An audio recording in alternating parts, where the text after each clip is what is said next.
I think that right now I feel like people are comfortable in working together in terms of putting shows on, promoting each other's shows. I mean, Facebook and the internet in general, of course, has changed the world of the working musician across the board.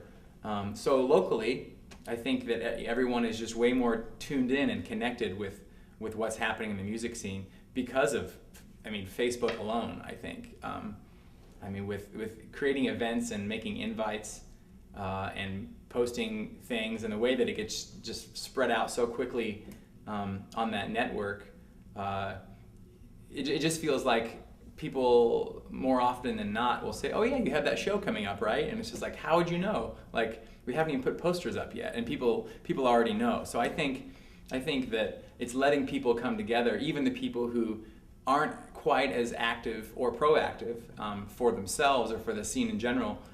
They will generally know about what's going on and either want to get involved or tell people they know about it.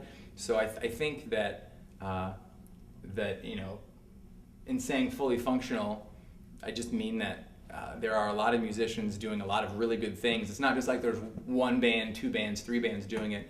I mean, there are 20 to 30 bands that are at varying degrees of productivity and energy and making something happen for themselves and for the music scene in general.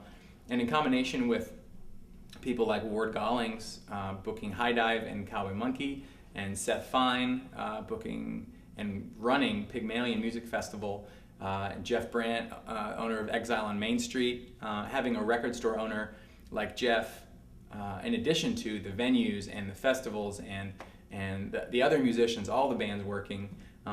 It's just this really happy network of people who communicate well with each other and all have a stake in the music scene, and I think that is what makes me want to stay here. It makes me happy that I am an active member of the community and the music scene, and have bought a house and put so much time and energy into being a part of it. So that's those are the reasons that it feels so good to me.